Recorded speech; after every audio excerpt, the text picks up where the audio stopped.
Number 5 of the 5 steps myself and others took to break barriers and marry someone better than we ever imagined.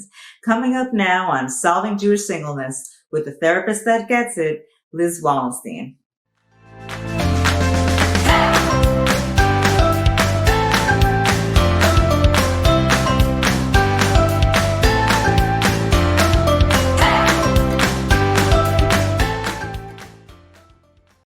So one of the biggest mistakes I've seen people make is they get clarity or they get inspired and then they expect that things will change. What makes this a mistake is that if clarity and inspiration are not followed by action, they will not create any lasting change. So that's why a lot of people get discouraged and pessimistic is they start on fire, they start to see things change, but then it goes away. The reason is because it needs to be followed by action, but that action also has to be something consistent and regular that you could do like on a daily basis or an almost daily basis. And so I start out today, talking about the miraculous marriages by saying you've got to find a way to concretize it. Create a routine. Again, that idea of a regular, consistent action. Create a routine that reflects the belief that you have in spirituality, being able to create this miraculous marriage for you. So today I share with you some of the things that I did that I found made a big difference in my journey and I know have helped others as well. So the first thing that you can routinely do is do a mitzvah as part of a group of other people with the same need. And because we're told that when you pray for somebody else who has the same need of yours, you are answered first. There must be something about developing yourself in that way to have compassion or sensitivity to somebody else and to use your experience to reach out, to cry out because you know what it's like, you know what it feels like. That's really important. But so all of you kind of partake in this mitzvah together and combine resources to make this mitzvah happen, but then you combine that with a prayer that everybody in the group, in this case, should find a spouse, and you use everybody's Jewish names for that prayer. Now, I think that there's levels to this, and I think at what level you do it at influences the outcome that you can expect. And I say this from experience. So I want to give you some examples of how to do this, some examples of the way that it's done, and then I'll tell you about how to take it to the next level. So one thing is a Lashon Hara group. So Lashon Hara are the rules of forbidden speech. Speech that's forbidden because it's derogatory towards somebody, it's defaming, it disrespects somebody, it's negative.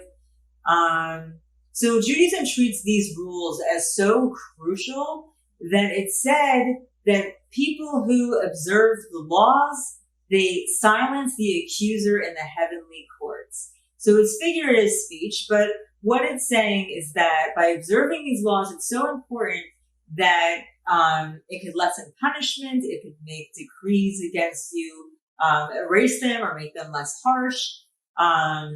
You could be held less responsible for things than you should be. And we talked in previous episodes the role of sin and punishment and how it can cause, a distance, a distraction from your goal. And so something like that is obviously very significant. But the idea is that it's possible to just say like, okay, if that's the way it works. So, I'll join this group and I'll read the law for the day and I'll, say my prayer for these people. But there's obviously a difference between just doing it so you can say you did it and actually trying to apply what you learned. So obviously the more you try to really practice what you read and put it into action, and then when you're praying for these people, to pray with intent, to really think about what you're praying about and what you're praying for, it makes it much more meaningful, and hopefully you can expect even more so a result. So another example that I think will bring it home even more, another thing that you can do is join a Tehillim group. So that is Book of Psalms, and the reason why we do that is because we use Psalms to capture desperation, to capture longing, to our dependence on God, wanting His salvation, recognizing all the salvation that He has done for us, how He takes care of us. So we use that for times of need, like this would be. And basically, when you join a Tehillim group, they break up the book so that everybody says a portion of it, and each day the entire book is completed, and then you say this prayer. So I did that for many years, and it didn't right away get me. I'm sure it helps. I'm sure it made a difference. I'm sure I got a mitzvah for it, but it didn't get me the results that I wanted. But I'll tell you why not. Because a lot of times I kind of just prattled through those lines. I kind of just, mouthed off the things that I was supposed to be saying and then just kind of read through my list. But how often did I really slow down to understand every word of what I was saying, to really grasp the concept, to really internalize the lesson that was within the lines that I was reading? And then when I prayed, a lot of times there'd be people I knew on that list. Did I really picture them in my mind and picture what they must feel like and think of their own individual characteristics and use that to say, God, look how good they are. Please bless them. Please remember these aspects of themselves and that are so great, and be generous towards them. Like, did I really put my heart and soul into making that prayer as effective as it could be for them? No. Most of the times, at least not. And so I think I could have expected that, performing this mitzvah and this prayer to be more effective for me the more that I put into it. So I was just looking at it like, okay, so I've learned before, I've been taught and I've heard that doing this helps, so I did it. But I didn't let it change me. And I think that's really the point that I'm saying here is, don't just do these things because we're told they help, but do them to a point that it affects you, that it changes who you are. Because then, you're really accomplishing what it's there for, and in that way, you're pushing things along. So another thing that I did was I joined a group called Ner Echad. This group is for women. It's spelled Nerechad. It's probably .org, maybe it's .com if you want to look it up.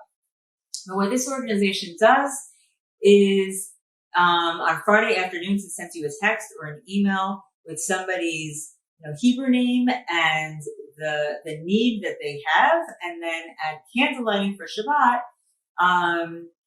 you set it up, with a credit card or a bank account, and take out $1 every week that goes towards charity. And then you pray for this person that you were assigned to for that week for their need. And again, this idea, and the reason for this is because we're told candlelighting time is a very auspicious time for prayer, that, prayers go straight to through the heavenly gate, through the throne of God then, and that prayers are even more impactful when they're accompanied with charity. So we take this time of auspicious, impactful prayer, and instead of just thinking about ourselves and our needs, we're thinking about somebody else, most of the time somebody we don't even know, and may not necessarily have the same need that we have. And we're taking that time to ask God to have mercy on that person and to bless that person. And hopefully out of, again, that sensitivity and that choice to use your time and energy in that way, changes you as a person, humbles you, makes you more thoughtful, makes you more generous, and then more worthy of it working.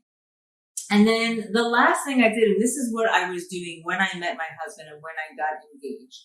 So, and this was the thing that I felt the most impact from while I was doing it. And that was, I joined a learning group. Now, I was very lucky to know somebody who's very organized and motivated and, organizes these kind of things. But if you don't hear of one, try to start one yourself. Basically, what we did, we kept the group pretty small, like 10 to 12 people. The other groups that I was in for the other things that I mentioned were usually much larger. And we chose something to learn that was good for our needs in that moment. So something that we could really benefit from at the time of the lives that we were in. The other idea I'd recommend is going to a rabbi and asking them for a recommendation of what a single person should learn. Like, what brings merit to a single person? If there's something that's known to be beneficial to them. But even if not, just choosing something that you feel is relevant to your life. And then, we broke it down into sections, and each of us learned those sections each day. And we even had like a WhatsApp group that we could exchange some thoughts and ideas and questions with each other about it. So that part's not necessary, but at least there's even meaningful conversation going on around this. And then, we would say a prayer using each other's names that we should get married. And the reason why I like this the most is being able to study something every day that had relevance to my life and that I could apply to become a better person and a better Jew and serve God better and make more sense of, my situation, or give me inspiration and motivation to keep going the right path, that I felt a tremendous effect on. I felt myself growing and changing from it. So it wasn't just, oh, I'm doing this mitzvah and that helps, or, oh, I'm just praying, but I was actually becoming better from it. And so I think that makes you more of a, vessel to receive blessing and for it to do what it's meant to do. So another thing that I think is helpful to do, another category of things, are actions that increase zuchusim, or merit, for this specific area. And the reason why I like this is because of the problem that I've been talking about in terms of, as long as we continue to treat this as a problem of exposure and respond to it with things that are within our control, like having more events or setting people up. I mean, that's needed and valuable, of course. But if we miss out on seeing this as something that is coming from God and a way to recognize God, and then if we turn to God and show our dependence on Him, that can make a big difference. Well, being able to do that as part of a large group is even more powerful, because we're told that, prayer as part of a group is more impactful than prayer as an individual.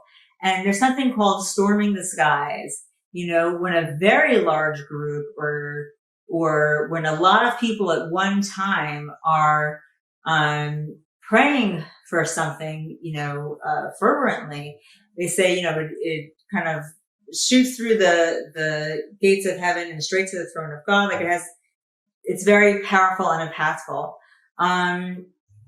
So I like the idea of actions that can be done as groups, around this specific problem.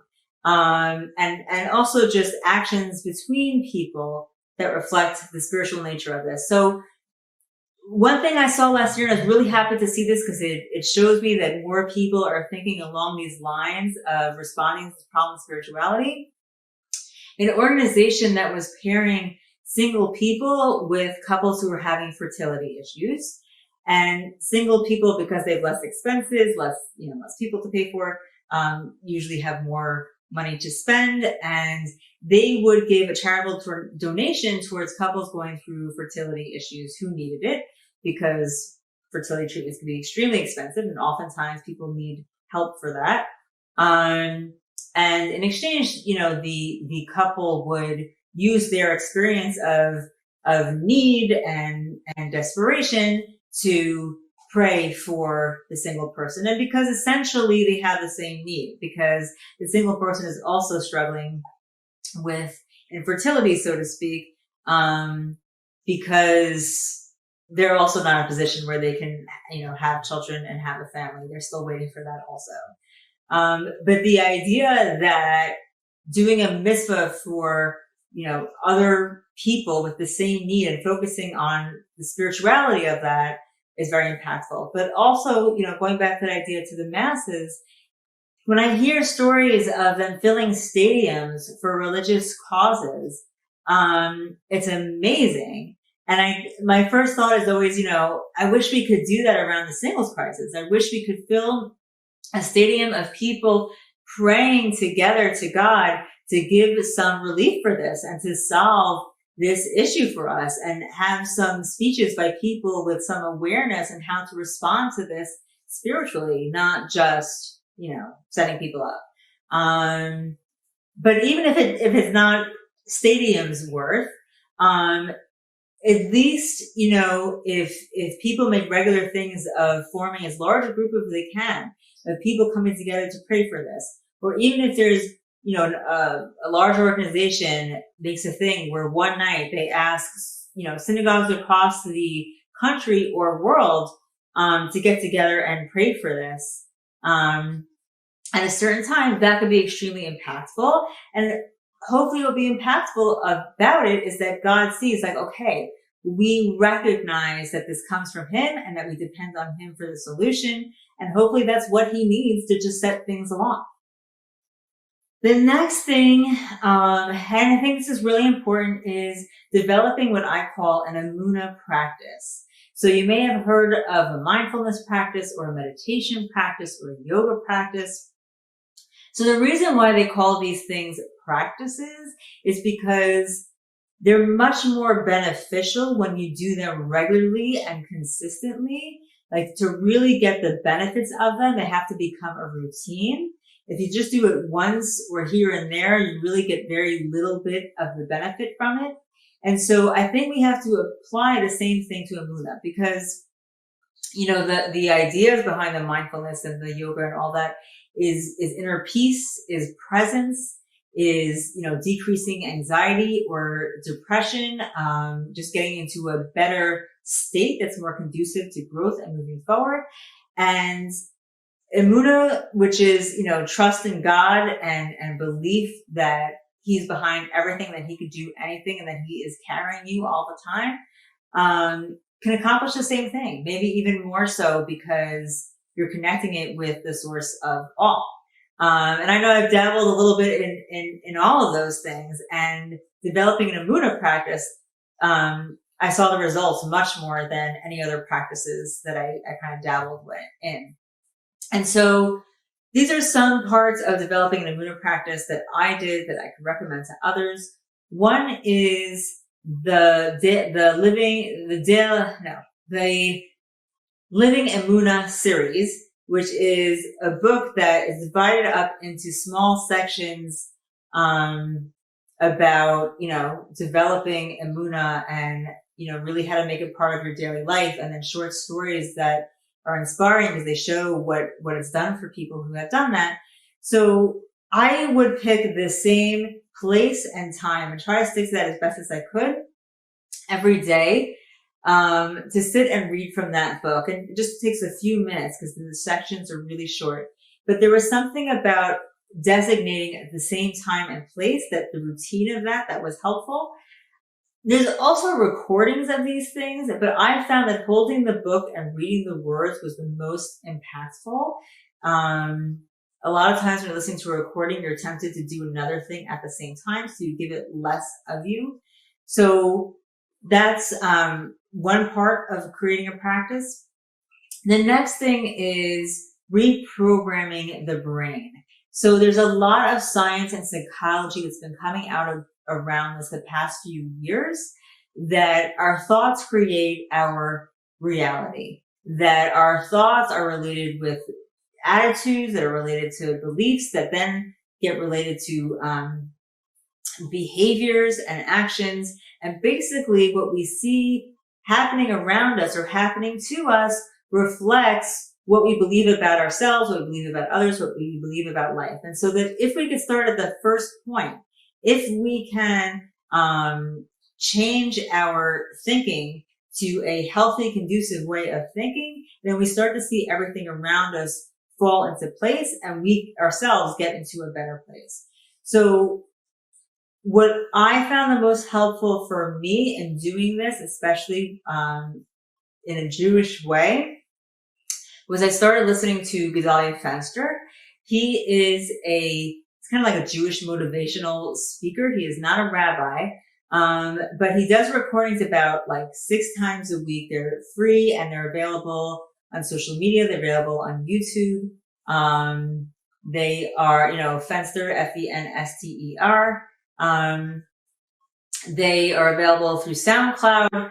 He has a WhatsApp group that sends them out every day. And his talks mostly combine Breslov Hasidus, but Jewish thought with modern psychology, with the emphasis on changing your thinking, changing your life. He's very practical and action oriented. that, and the reason why he does this is because the tremendous impact it had in changing his life. And so, he gives you real practical ways of thinking differently, doing things differently, and then getting different results as a result of that. Another thing that you can do, kind of similar, is visualizations and mantras. Mantras are, things that you either repeat to yourself or you can say to yourself every day looking in the mirror. The idea is to make thoughts that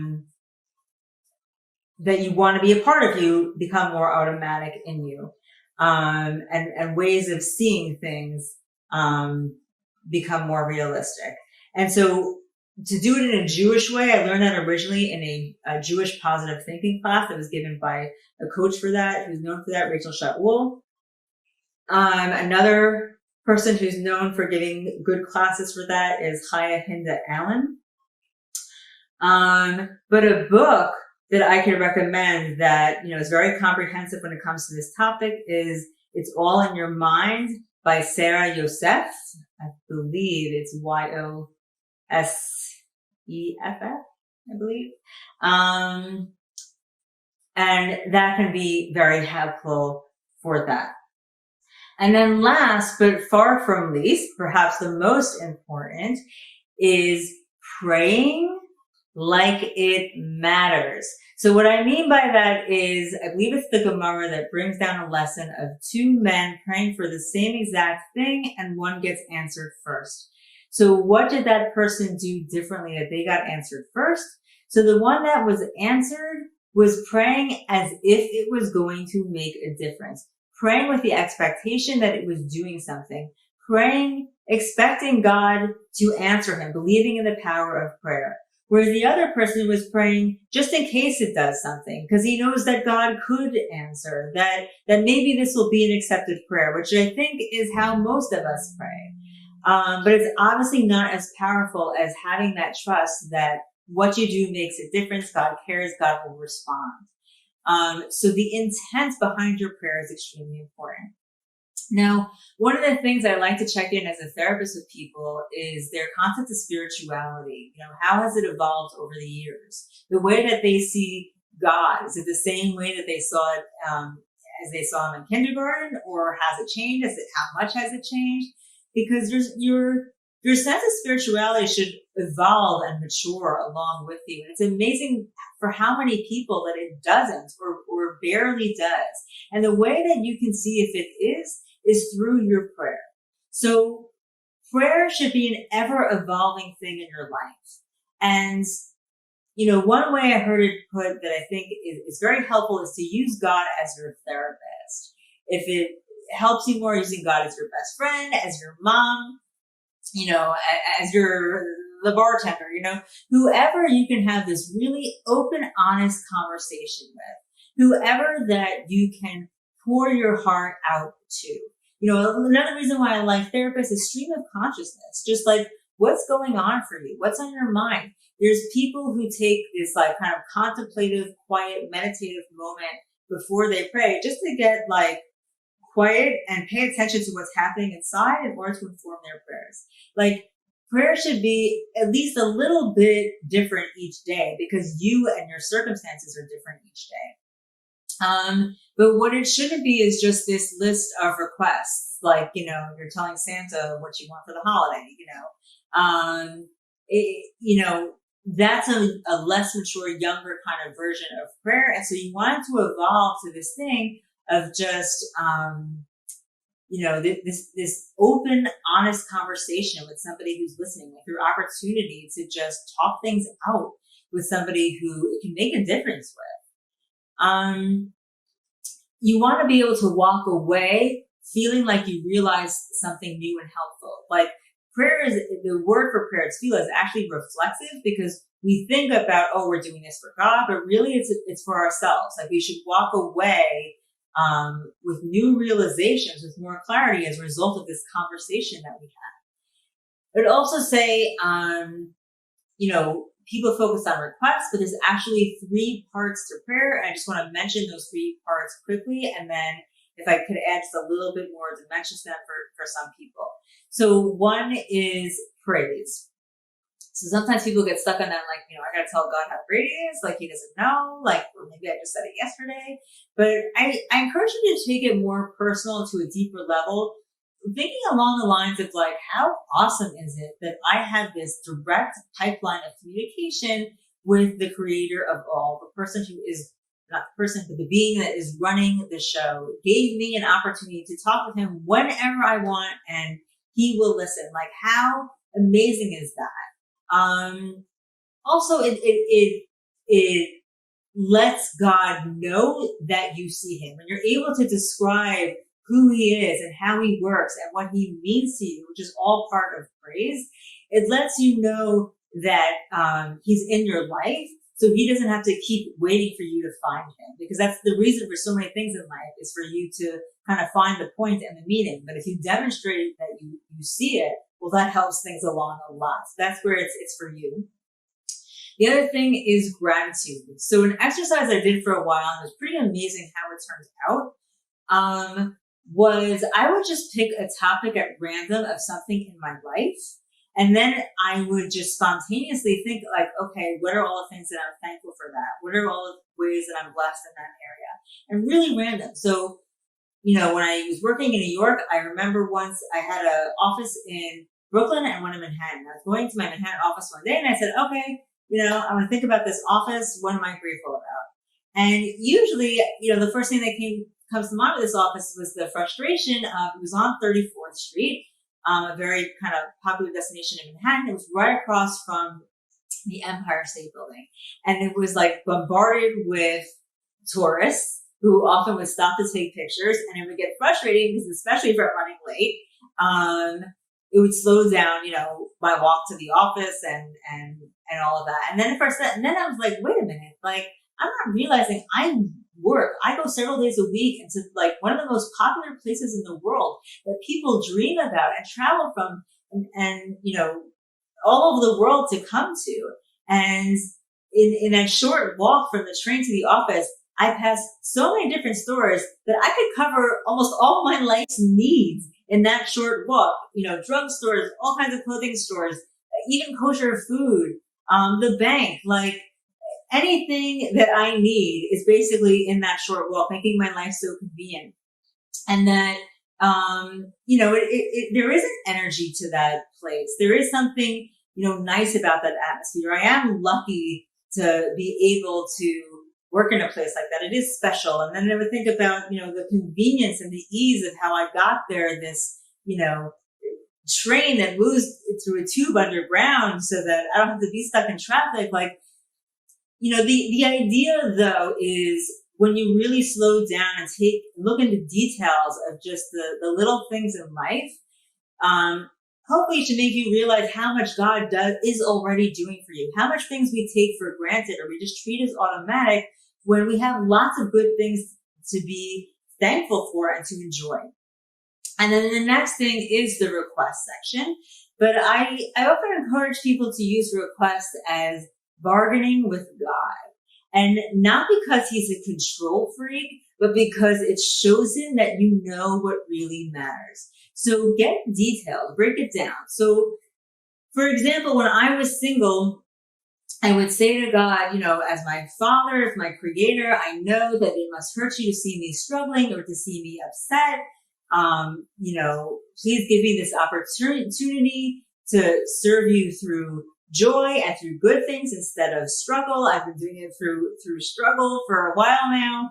I would say, if I had found my person, if I was married, if I had a family, I would feel more at rest, more complete. And then, it would be more conducive to spiritual growth and personal growth. I want to develop the potential that he gave me. I want to accomplish the things that he put me here to accomplish. And I would imagine I'd be closer to that. Definitely felt that way.